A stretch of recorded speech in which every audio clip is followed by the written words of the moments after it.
Un último elemento al cual quisiera referirme es a la relación de los afroamericanos con la historia de América. Por supuesto, solamente queremos señalar algunos puntos centrales de lo que pudiera ser una reconstrucción de esa historia, que simplemente los enunciamos porque permiten agrupar distintos subconjuntos de explicaciones que las comunidades étnicas negras pueden explicarse a sí mismos su participación dentro de ellas.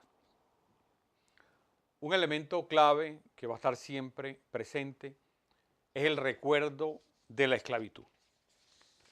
Esto es inevitable y es imposible que nosotros no lo tomemos en cuenta. Siempre hay que considerar que hay el recuerdo de la esclavitud, que es un elemento que hay que trabajarlo, que hay que discutirlo, que hay que criticarlo, etcétera, pero que está presente aún en el recuerdo no solamente de las comunidades étnicas negras, sino del resto de la sociedad. Y a veces el uso que el resto de la sociedad le da a ese recuerdo de la esclavitud no es el más positivo, ni es el de una relación más humana con las comunidades que tradicionalmente lo sufrieron o que históricamente lo sufrieron. Por lo tanto, siempre será un elemento a considerar de cómo trabajarlo. Luego, aquí viene un elemento que quiero destacar. Es el papel de las comunidades étnicas negras en la construcción de la sociedad nacional del siglo XVI al siglo XVIII. Ha sido fundamental ese aporte y ese aporte ha sido permanentemente obviado, incluso negado, subsumido, poco destacado. Y aquí quiero llamar la atención sobre algo que en la historiografía de América, especialmente de América Latina, ha sido muy negativa, por lo menos la América del Sur, y es considerar que el concepto de patria, como se dice, por ejemplo, la patria venezolana o la patria colombiana o la patria ecuatoriana, se coloca como punto de origen el momento de la ruptura a través de la guerra de secesión que hubo con España desde 1810 a 1824. Seguir diciendo que la patria venezolana, por ejemplo, comienza en 1810, es negar todo lo anterior. Y eso además es falso, porque la patria es un proceso mucho más largo. La patria es un proceso que para el caso de Venezuela comienza en 1498, en donde van a encontrarse con toda la historia indígena precolombina, más los españoles que llegan, más los negros que llegan de África. Es decir, el proceso histórico es mucho más largo, no comienza en 1810. ¿Y para qué ha servido eso? Para obviar el papel de la construcción de los indígenas y de los negros en todos esos otros 4 siglos, esos 3 primeros siglos, 16, 17 y 18. Por lo tanto, desde el punto de vista de las Américas negras y de las Américas indias, no hay nada más racista, no hay nada más etnocéntrico que pensar que la patria comienza es de 1800 para acá. Ahí lo que comienza es el proceso de república y no podemos seguir confundiendo república con patria. La república es parte de la patria, pero la patria abarca todavía mucho más.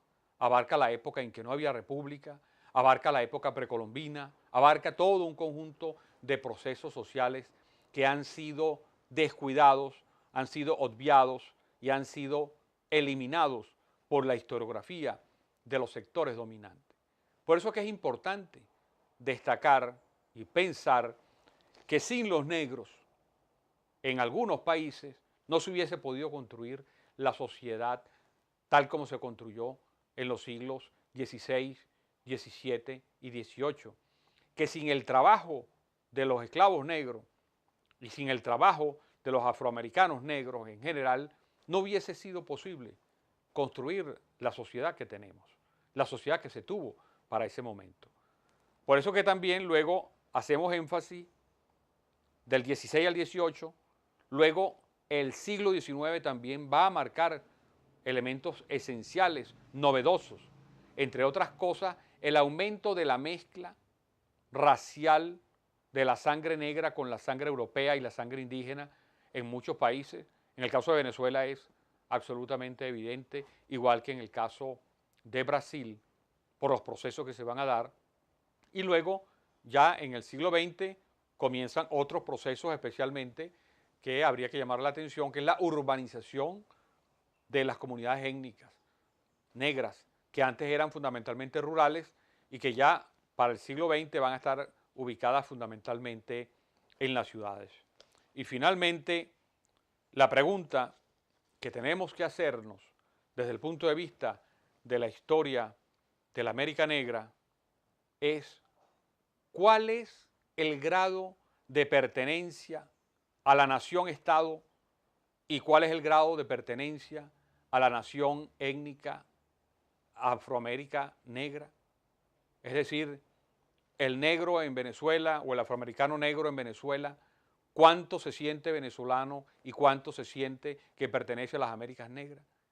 Lo mismo para el Brasil, para Perú, para Colombia, porque esto también nos va a poder indicar cómo se van a ir dando simultáneamente, porque no son adversarios, son al contrario complementarios, pero cómo se puede ir dando dialécticamente un enriquecimiento de manera tal que la pertenencia a la nación étnica no vaya en desmedro de la pertenencia a la nación-estado, igualmente viceversa. Con esto llegamos al final de nuestro informe de investigación sobre el tema de la América Negra o Afroamérica Negra. Les damos nuestro más efusivo agradecimiento por habernos acompañado hasta aquí. Nos veremos en una próxima videoconferencia. Hasta luego, estimados videodentes.